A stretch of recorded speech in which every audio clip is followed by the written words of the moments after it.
आपने मुझे सदन में बोलने का समय दिया, इस बाबत आपको धन्यवाद ज्ञापित करते हुए मैं सरकार को यह बताना चाहूंगी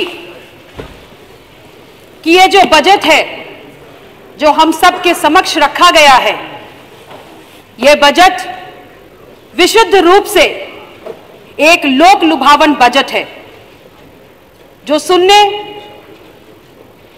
और देखने में अत्यंत लुभावना है, किंतु धरातल और यथार्थ की कसौटी पर संदेहास्पद है।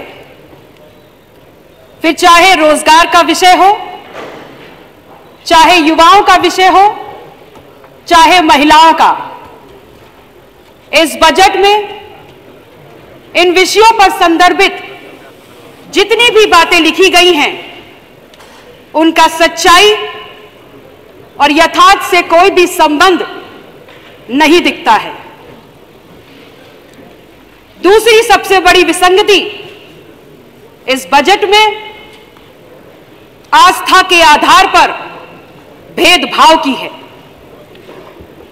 जहां सरकार राम, रैदास, वाल्मीकि के नाम पर धन देने की घोषणा कर रही है,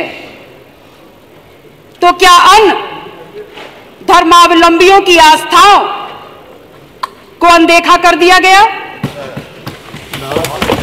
माननीय अध्यक्ष महोदय, मैं भली भांति जानती हूं कि सदन में बहुमत के आधार पर जिस पार्टी की सरकार है, भारतीय जनता पार्टी की सोच में ईसाईयत और इस्लाम बाहरी हैं।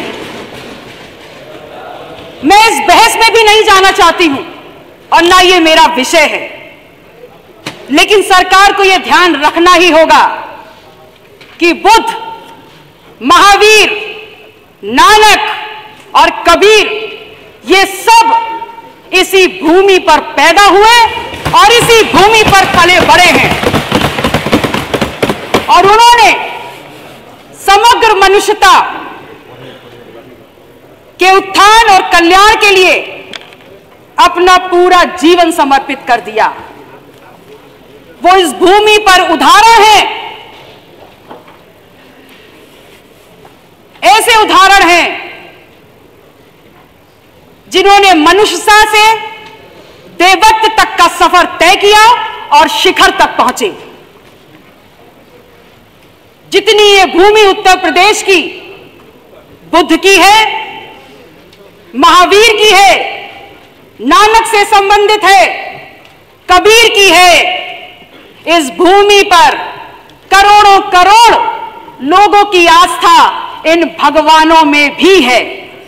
अतः सरकार को और सरकार का ध्यान इस ओर आकृष्ट कराना चाहती हूं कि यदि वो धार्मिक तुष्टीकरण करती है तो बुद्ध, महावीर, नानक, कबीर के अनुयायियों का भी करे। माननीय अध्यक्ष महोदय जी, मैं आपके माध्यम से सरकार से यह भी कहना चाहती हूं कि सरकार ने जनादेश का अपमान किया है।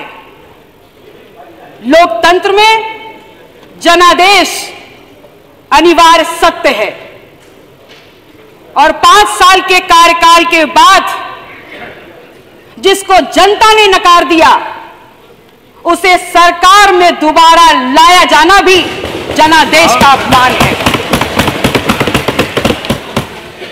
यह बताना चाहूंगी कि जिसकी अपनी जमीन ना हो वो दूसरों की जमीन की बात ना करे और अपनी भाषा और अपना वर्ताव विनम्र और शिष्ट रखे।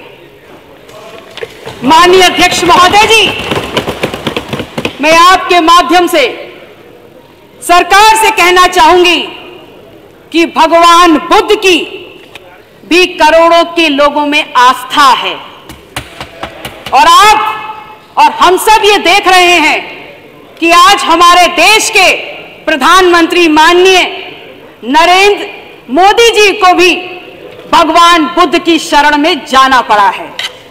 मैं जिस जिले में ब्याह कर गई हूं, और जिस जिले ने मुझे चुनकर सम्मान देकर इस सदन में भेजने का काम किया है और जिस जनपद की भूमि भगवान बुद्ध की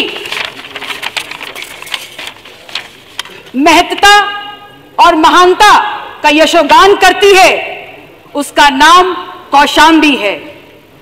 मैं कहना चाहूंगी कि मेरे जनपद को और उसके पुनर्निर्माण के लिए उसको भी बजट में शामिल किया जाए।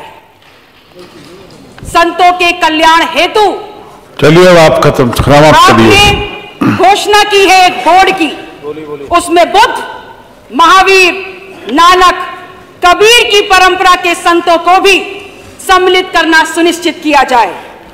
तभी हम ये माननीय सदस्य समाप्त करिए। अब तब ये विश्वास जीत पाएंगे कि सरकार सबकी है और सबके लिए काम कर रही है। माननीय अध्यक्ष महोदय जी, मैंने जो एक दो बातें कही वो महज सरकार या मुख्यमंत्री जी से कहने की बात नहीं है। अपेक्षा और विश्वास तब और बढ़ जाता है जब मुख्यमंत्री के पद पर बुद्ध कृष्ण की श्रेणी में रखे जा सकने वाले एकमात्र महान क्रांतिकारी गुरु गोरखनाथ पीठ के पीठाधीश्वर महामंडलेश्वर आदित्यनाथ योगी जी खुद बैठे हैं और जिनके लिए सब बराबर हैं, समान हैं। इसके लिए सरकार से पुरजोर अपील करती हूं कि बुद्ध की भूमि कौशाम्बी के विकास कार्यों को इस बजट में शामिल किया जाए और जो ये धार्मिक असमानता है, असंतुलन है, इसे ठीक किया जाए। धन्यवाद। जय संविधान, जय कमेरा। माननीय सदस्य श्री नीलकंठ तिवारी जी। आदरणीय अधिष्ठाता महोदय, बजट पर बोलने का आपने अवसर दिया, इसके लिए आभार। दो तीन विषय निवेदन करूंगा।